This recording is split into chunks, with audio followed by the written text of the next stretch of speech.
It's all right. We can do it again. Right, we are right now. She's clicking live. Hello, YouTube. This is Katie with Picture Perfect. We just spent 2 minutes talking to nobody because I forgot to go live, but we're here now and we've got an amazing guest star. I'm glad that everybody could join us, and I hope that you can hear me and that this is all working. I can already tell it's working better than a month ago because that was a train wreck, so this is definitely going to be a lot more fun. Please give a warm and enthusiastic welcome to our guest star, Matt Martin. Hello!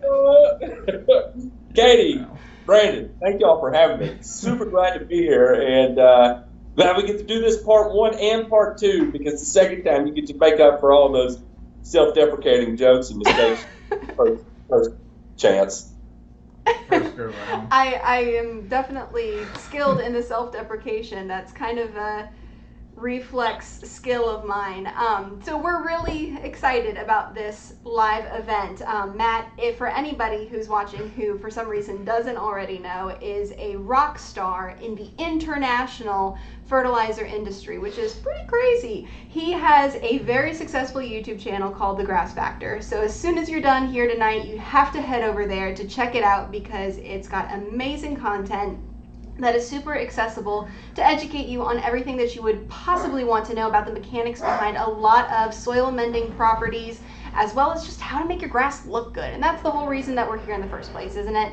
So definitely check out The Grass Factor, and then check out all of his product lines that he's been building this year. Carbon Earth Company is Matt's fertilizer company that he has had going for all of 2019 that has released multiple products at this point, from Carbon X to the most recent X Start. All of these products are focused on carbon-based fertility, bringing in soil amendments as well as targeted nutrients that are going to help build a healthy soil system and a healthy and attractive lawn as a result. So we're really excited to be able to talk to Matt about that.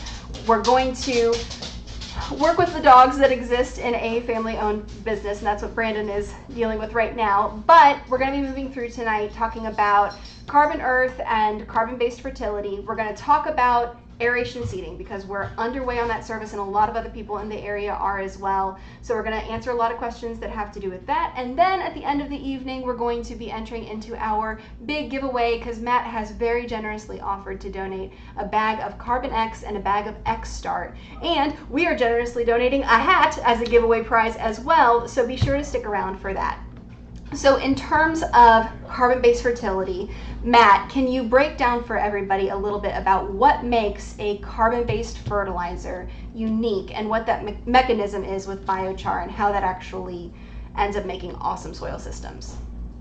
Yeah, so I guess we'll kind of start with the broad scope of a carbon-based fertilizer and the principle behind it, right? So there's lots and lots and lots of different ways to define a carbon-based fertilizer, and it could be as simple as an organic fertilizer or a secondary nutrient delivery system where you actually have to rely on mineralization through microbial action in order to release a nutrient or a set of nutrients, right? So, you know, for instance, a lot of people like using biosolids. That is technically a carbon-based fertilizer. There's a C to N ratio. For instance, poultry manure would be another carbon-based fertilizer with its own set of C to N ratios. There's lots of different things out there, like even humic-coated urea, right? So Anderson's has that product where they combine, you know, a humic acid wrapped around urea to alter the release characteristics of the urea. And so, you know, typically, you know, carbon-based fertilizers in terms of actual definition by like AFCO, who sets the laws around labeling fertilizers, they don't really know how to classify it. And so it's has moved into this own little category of either what's called specialty fertilizers or enhanced efficiency fertilizers, with the goal of combining your NPK sources with a carbon sources that you will have not necessarily a slow release, but an enhanced efficiency where you can get maximum results from a lesser amount of NPK when combined with carbon. So for instance, it may take 3/4 of a pound of a carbon-based fertilizer of nitrogen to mimic the same result of 1 pound of actual nitrogen from just a pure traditional fertilizer. What we wanted to do at Carbon Earth was take that one step further. So my business partner, myself, John Borden, he introduced me to Biochar, and we began using that on athletic turf, and also doing research on how it altered growth of like trees. And we saw that there was some very specific positives about it, and also very specific negatives, specifically with biochar. In short term, biochar is a byproduct of pyrolysis, where you take waste wood, waste plant material, and heat it in the absence of oxygen. So it does not combust and catch on fire. However, it does release hydrogen and oxygen, which can be captured and reused in the renewable energy sector as fuel. But the byproduct that you're left with is just porous carbon. And so John really had me super deep in the wormhole of trying to figure out how to utilize this porosity and this home that biochar provided, and through lots of years of big failed mistakes, like almost killing trees, or turning football fields black, or whatever pandemonium that we got ourselves into, we figured out that there's a very specific amount of biochar we had to use. Also, we had to make it easy to handle, because it typically does not have the density to flow through a spreader. So John actually developed a process to densify the biochar, which gives it greater density, more likeliness to flow through a spreader, and also provide an increased nutrient vehicle. So that really became the foundation for what became our technology that we filed for the patent. And that's why we're patent pending on this very specific technology of combining. We don't just combine raw biochar and raw poultry manure. What we actually do is we actually compost it together. And it begins with our own chicken farm. We partner with a chicken farmer in Calhoun, Kentucky, where we built our plant. We replace a lot of the bedding material that goes into a chicken house with biochar, and it is there to act as an ammonia absorbent, and also absorbing the manure portion of it as well. Then it actually goes through a composting process. Then it goes through particle reduction, size reduction, and then we put it through our agglomeration process that John and our engineers developed. And we add in the different things that make it more appealing and function better, specifically for turf. And our product was born. It's about 5 years in 3 minutes. Sorry. That's totally fine. You did a great job of explaining that. And I never knew that you guys were directly sourcing your chicken manure from somebody that you were then returning the bedding to and everything to make that a system. That's pretty cool to me. I think that's a really smart thing to do. So anybody who is in the know about our little sweepstakes giveaway that we're doing tonight saw the video that we posted this morning teasing this giveaway in this video and everything, and part of that entry was to give us a question that you wanted to hear either us or hear Matt answer and address it for you. So on the topic of carbon and what exactly defines that and how it's being used in the Carbon Earth products, Gordon Hansen asked, is there such a thing as too much carbon that you can apply per season, or too much humic, any of these products that are being incorporated into Carbon X and your other products? Yes, absolutely. There is, especially with biochar in particular, because so much of the function of biochar is partly the just carbon-rich content, and it being a fixed carbon, but also the structure of biochar has an impact on its function in the soil, right? And that would kind of parlay over into a humic acid too, although humic acid is carbon rich, it does have a different function in the soil where being an organic acid, it actually acts more as a chelator and wraps around. It uses its high cation exchange capacity to wrap around, bond with metallic ions and offer a weak chelation to stabilize some of these metallic ions until the plant can use it. So can it be overused? Yes. So I'll give you an example with biochar. John and I, when we were first doing tests, we were going off the data that already existed, and we were doing plots with anywhere from 500 pounds per acre all the way up to 10 tons per acre of biochar. And we fully expected the 10 tons per acre to produce the most amazing trees you'd ever seen, but in reality, we actually almost killed the trees. And for 2 years, they laid stagnant, barely produced leaves, were extremely chlorotic. Year number 3, they exploded out of the ground and caught up with the controls and the lowest rate of biochar in one season. So what we realized what happened was that biochar had absorbed so much at that rate out of the soil that it actually began to rob nutrients from the tree. And then once it got to a certain age, then it all of a sudden released it all at one time, and the tree was able to utilize it to power out some of that retarded growth that had occurred.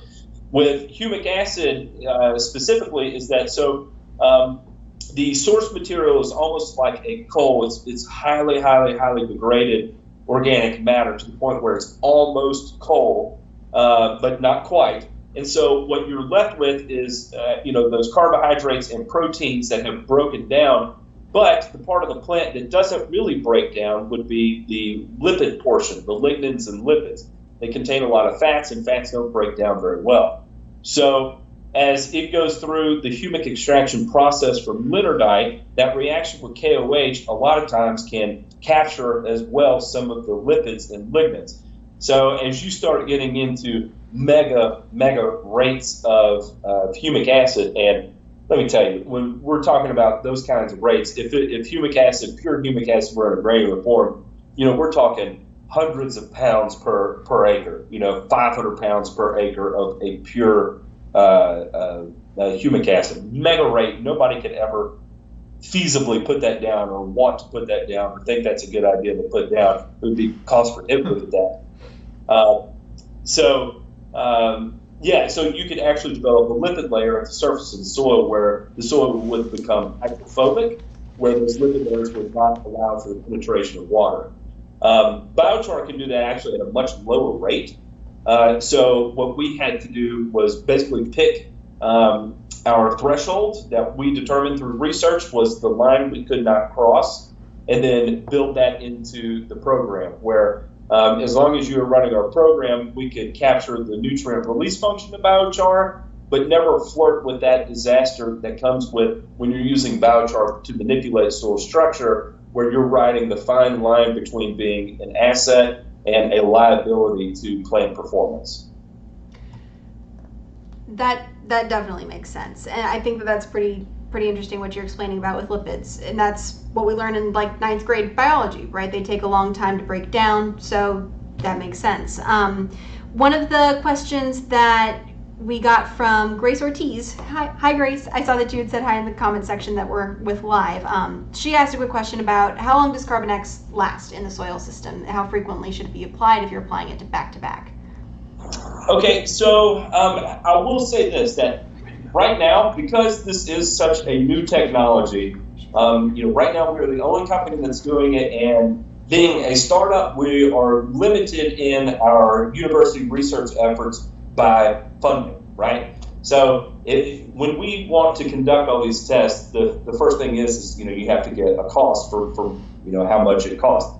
We can't just donate material to the university and they conduct a 1 year, 2 year long study over influence in the soil. So a lot of what we have to do is we have to take research that's already been done and take the parts of it that we, say for instance, we've got one study that shows this rate applied cause this kind of reaction in the soil. And we know that if we apply that rate that it's going to increase, soil biology by this number of percent for this length amount of time.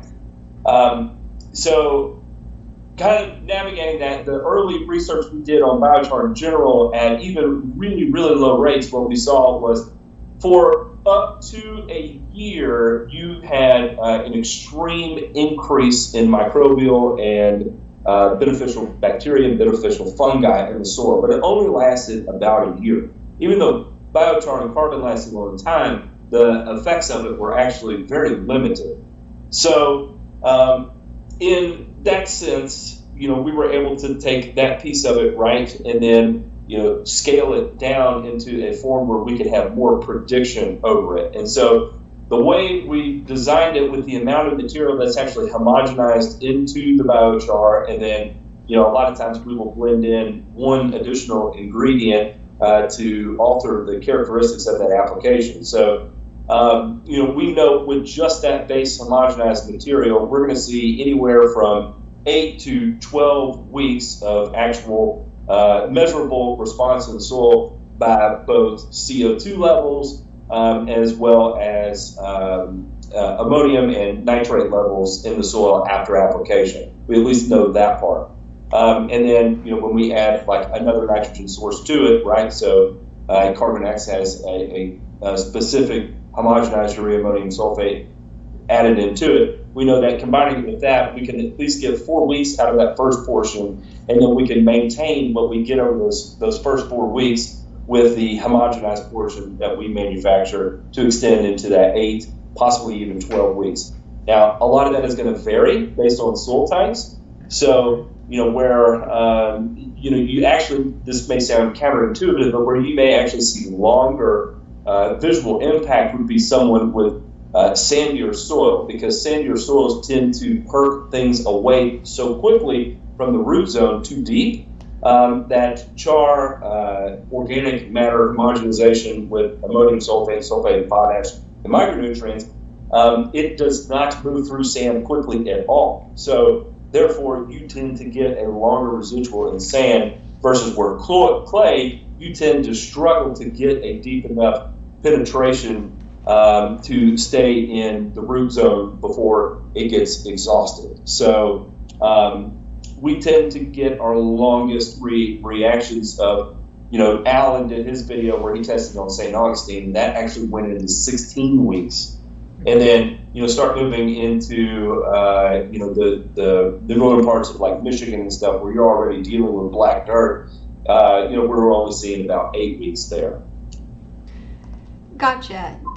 So I don't want to give away any of the special, really big announcements that you have coming up between now and the end of the year. I know that you told me that there's a couple of things that you're going to announce at the GIE, and after that point, you're going to be making more videos pretty soon, which I know a lot of people are really excited about. And you said that there's something that you have coming around Christmas time. So I'm not going to get into that. I know that we had somebody, I think Jeremy Glassstetter is who asked, wanting to know about how many products and everything you had planned for the Carbon Earth recipe book. But I did have somebody who was asking, because there aren't many options on the market, if you had any plans for like a biochar only product for soil amendments. And that came from a user named Rat Freak, which I don't think is on his birth certificate, but who knows? So is that something that you think you guys could be moving in the direction of? Is something that has more targeted soil amendment properties or smaller bags for use in flower beds? Yes. Short answer is yes. I can't give a firm date when that is going to be. I will say that we have made it, and it is in people's hands. I'm not going to give away the analysis right now because we are looking at it for more of soil amendment purposes rather than actually providing an NPK value. But it's going to be rich on the composted poultry manure, and it's going to be rich on biochar, and those will be the two primary ingredients, if not the only two. We actually have another third raw ingredient that we somehow got lucked in to be able to use, and there's only 3 other people in the United States that use this raw material. So somehow we got our hands on that, and we're testing the durability of that being homogenized into a fertilizer prill, and of course, being able to sustain, being stacked on a pallet and then poured into a fertilizer bag. So there's a lot of mechanics in the production process of it before we can go widespread with it. What we don't want to do is run into the same mistakes that other biochar soil amendment products have run into, where they were touted as being a granular, and then you get it and it's not actually a granular, it's powder.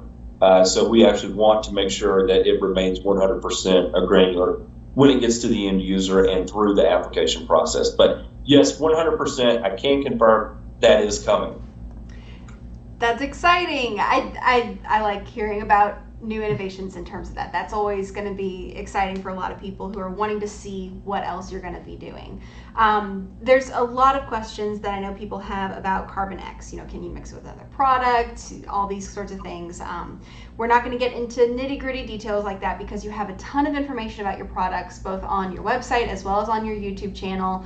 We've got some information on our videos on our YouTube channel as well about the applications that we've used with Carbon X as well as with X-Start. So be sure to check those out. And if you have a question about anything to do with Carbon Earth that we haven't answered at this point, be sure to comment on this video or the one from this morning, and I will do my best to be able to answer your questions, and hopefully Matt will be able to help me out with that to make sure that anything you're curious about is being addressed.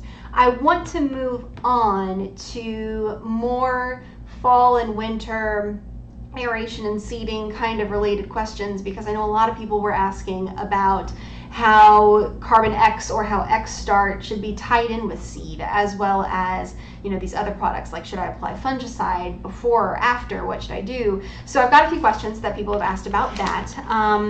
Let me see. So Steve Williams had asked, at what point do I throw more fertilizer to push growth after seeding? I think he had said that he was starting to see some areas come up, but some areas hadn't. He was curious about what the rate of Carbon X should be to push growth. Is that even necessary, or is patience more of a virtue where that's concerned? It depends on how much patience you have, right? So I don't think there's just a definitive answer over yes, do this, or no, don't do that. It ultimately comes up to, one, the patience of the person whose lawn it is, and two, what their overall goals for their lawn is. So, I know from at least the professional perspective, I would get down my starter fertilizer at, to carry me through the seeding process. And I tried to be back on that property within 3 to 4 weeks after seeding, and I was going to be putting down nitrogenous fertilizer.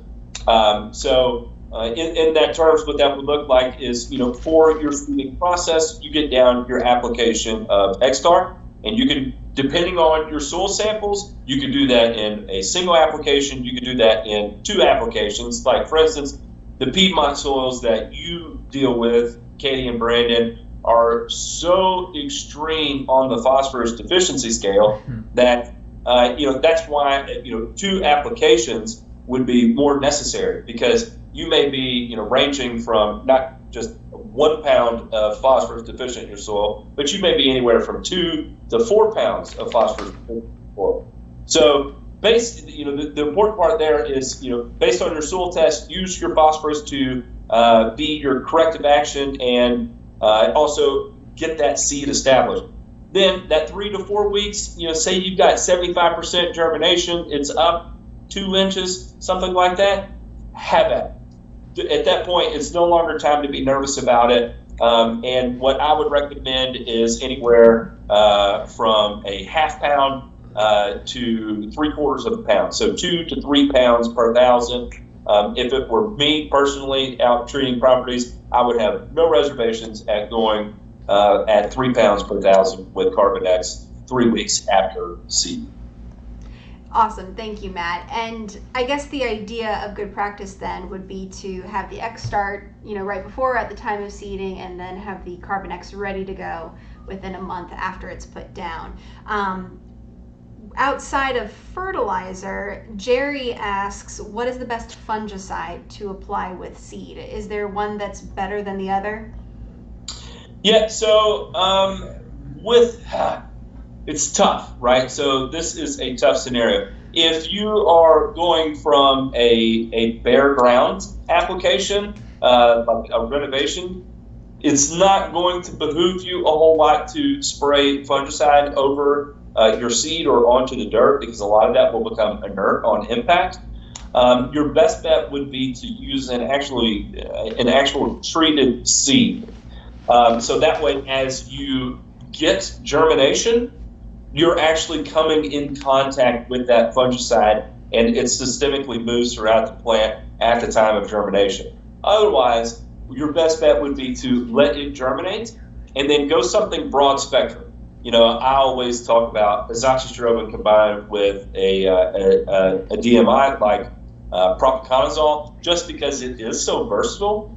That would probably be my guess if you are still in disease season.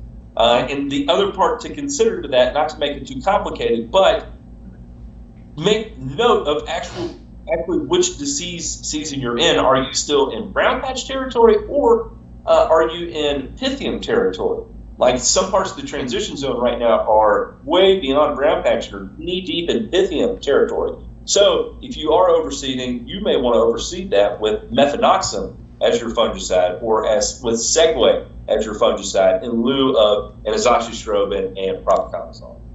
That's perfect advice, because I can attest to how important it is to know what you're treating rather than just how to treat something generic. It's really important to be able to identify what that is. So I will take this opportunity for a shameless plug for a video that we have coming up in the next couple of weeks. We're going to be talking about fall fungus, because just as Matt said, in the transition zone that we're in, we've moved out of brown patch territory, but we're in that Pythium season as well as gray leaf spot. And that's what that video is going to focus on, because we're already seeing it to start to brew a little bit, but it's directly tied to the germination and development of baby grass. And we saw a couple situations last year, which was a very bad season for it, where entire lawns were lost. So it can be really devastating. So I just want to put that on y'all's radar, so that maybe that'll be something that you can check out in a couple of weeks.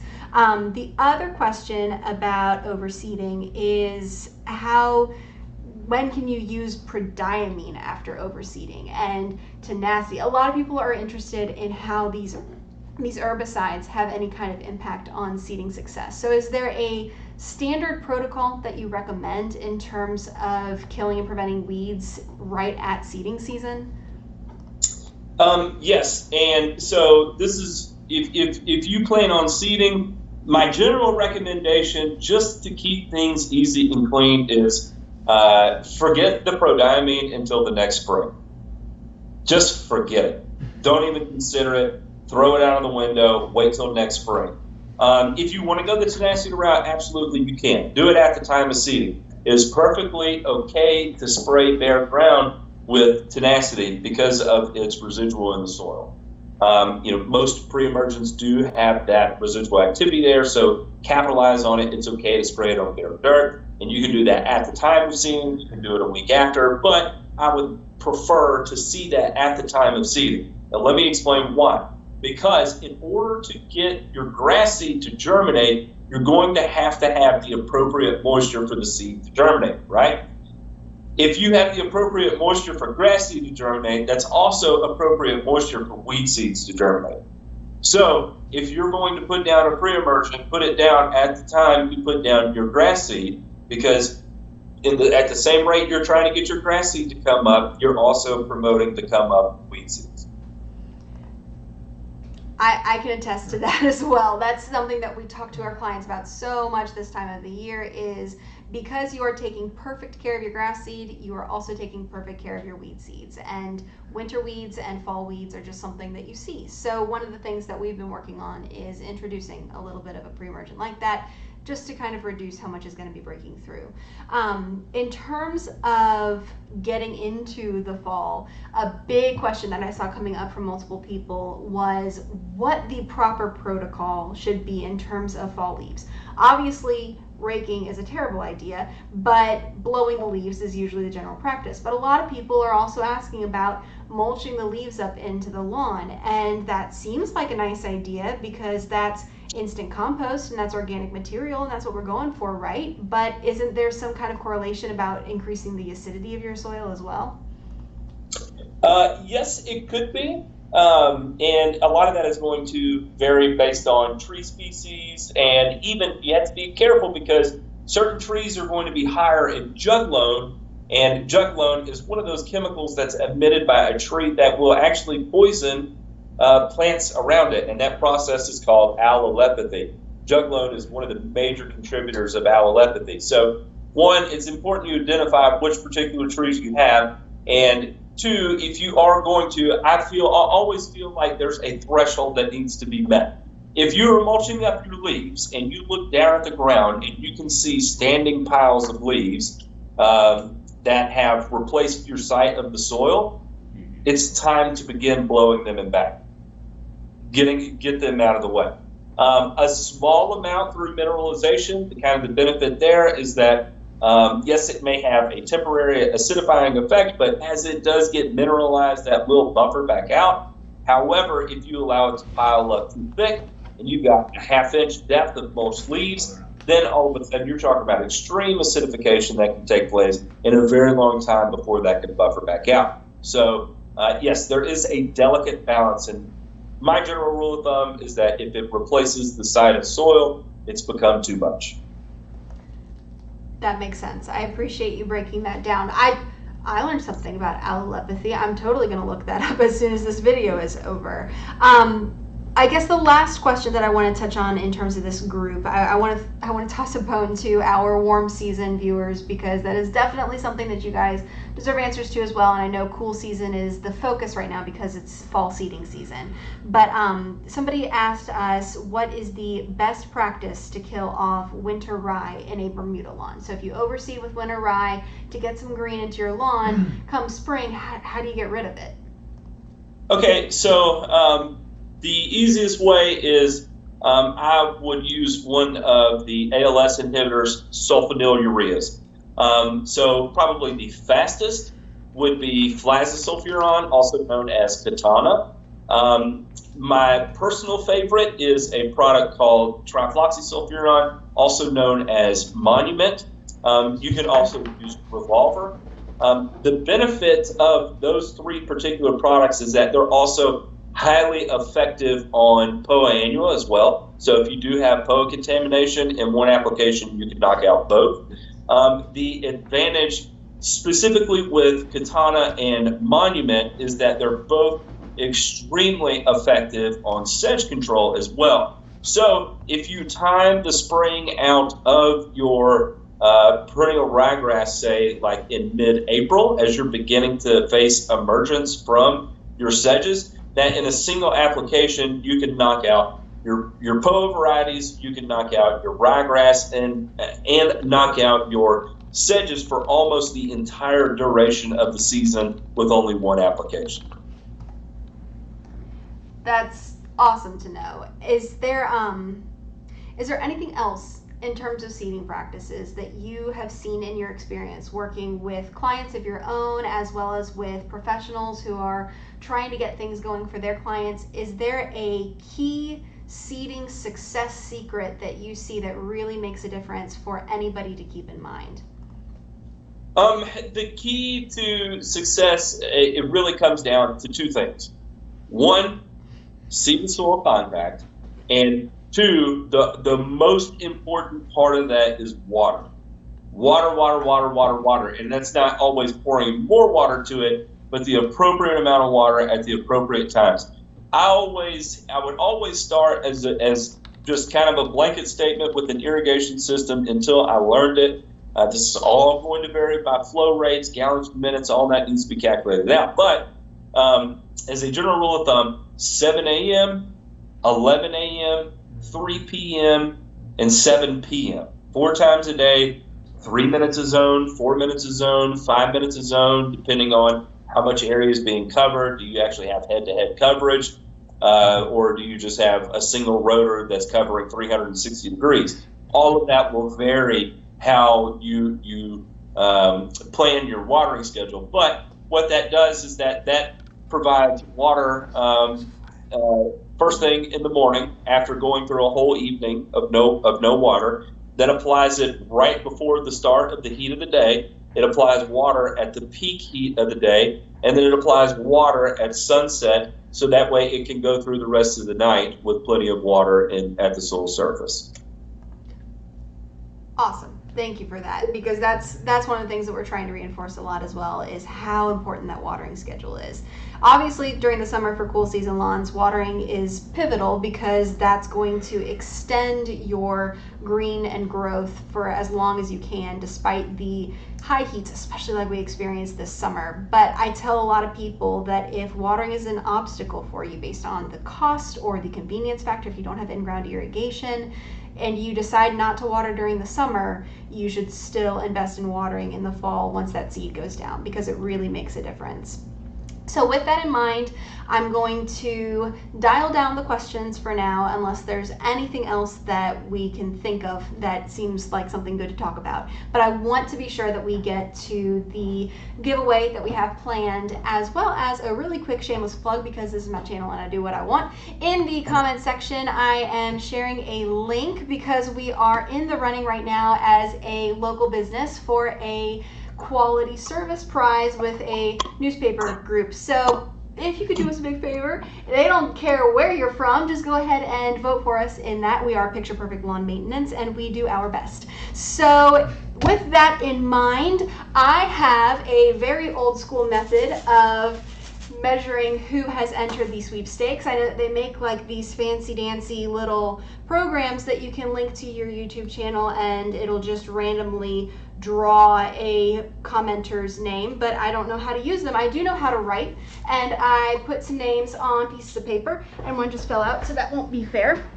But I'm going to draw 3 names from this hat.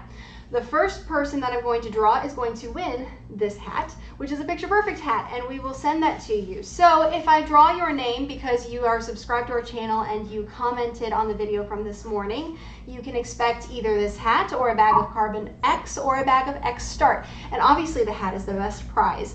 So let's draw that first, if Brandon doesn't mind holding the hat for me. So let me see real quick. The winner of the Picture Perfect hat is the YouTube username Terrific2, which again, I don't think that's your legal name, but whether or not it is, if that's your username on YouTube, please send us a message.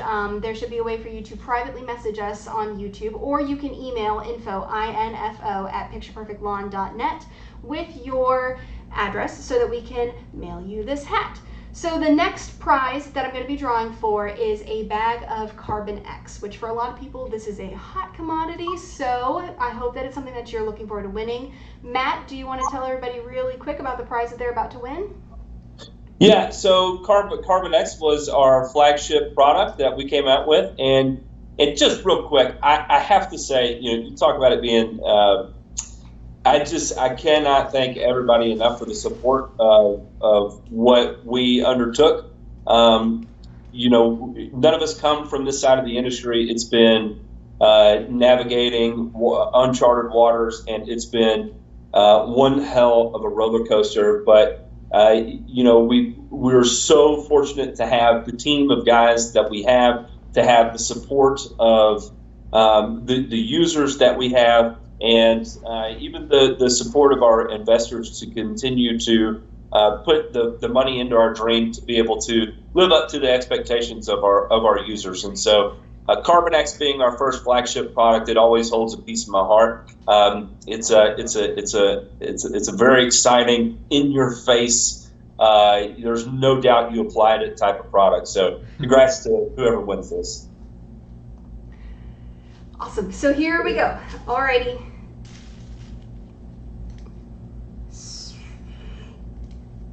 I folded them really well. I'm very proud of myself for that. And the winner of the bag of Carbon X is Brandon Reinschmidt. I believe that this is somebody that I met at Lawncology, and when I met him, he told me that I talk too much. So I won't say anything more other than that he should know how to get in touch with us to get that bag of Carbon X. So congratulations on that. The third prize, and this is one that we had the very great privilege of being one of the first companies to demo this product. It is X Start, and that's what we applied earlier at the end of this summer, as well as what we are applying selectively with this round of seeding and everything, just to get things growing. So, Matt, again, can you tell them a little bit about X Start? Yeah, and in fact, you were the absolute first person to apply this. As it was made, we put it through testing to make sure it held up in bags, and then we bagged it in the new bags. We sent the majority of it to you. We kept a little bit for us to put out on our fields, and so yeah, again, this is another product I hold near and dear to my heart, and I was so excited that y'all got to be the absolute first people to put it down. That was y'all know how much I love you, and so it was great that we got to go through that together. It was really awesome. I'm excited about that. This might sound weird, but the X Start actually smells really good, I think. So I'm excited to find out who's going to get the privilege of getting to smell X Start. So let's see who that winner is going to be. All right. And that is Jay Wyrick, who I believe is in one of the Carolinas. So congratulations, Jay, on your bag of X Start. If there's any questions that, Jay, you have about how to apply it or anything, be sure to let us know, because as Matt said, we have plenty of experience getting to use it.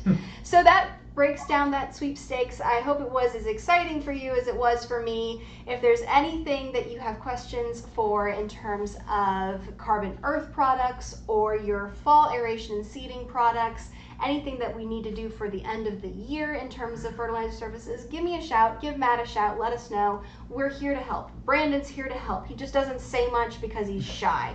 So if there's anything that you want to know about, be sure to let us know so that we can answer your questions. Matt, is there anything that you want to tell the fine people before we sign off? Yeah, I just want to say thank you again, one, for this opportunity to sit down and talk with you. You know how much I enjoy that. I love to hear myself talk. I'm exceptionally good at it, so I have the perfect voice for my own ears. But as a company, Carbon Earth, with the support we've gotten, we've been able to solidify ourselves as being in innovation and research and development and nutrient delivery technology company first. That's what we need to do, and everything I ever wanted to do was always based around research and development, right? So thank you so much to everybody for allowing us as a company to live out our dreams, and because of that, we wanted to make sure it's known that we promise to always provide not just good products, but always the absolute best products that we can come up with, and do so in as affordably as possible. Well, thank you, Matt. I really appreciate you taking the time to sit down with us, even though you're in a completely different state. I really appreciate the time that you've taken to help us with this video, help our subscribers learn about their lawns, and to talk to us about your products, because I've learned something, I know Brandon's learned something, and I know that everybody at home has learned something, and that really is what the whole purpose of it is. If you have any questions, like I said, please let us know. That's what we're here for. Matt is an amazing person to work with. His products are incredibly effective. We have seen unmarked success in terms of our lawn quality each season of this year so far that we've been using his products. So be sure to check them out if you haven't done so already. As one professional to another, if you are a professional applicator, it's really worth playing with them. So be sure to give him a shout if you're interested in trying out either Carbon X, X Start, or anything else that he is coming up. And like we said, next month at the GIE, he's got some awesome announcements to make. I appreciate you guys watching. If there's anything you need, let us know. I'm really tired. That's why this has been kind of a mess of a show and why Brandon's not talking. So we're going to go to sleep. I appreciate everybody, and we will talk to you later.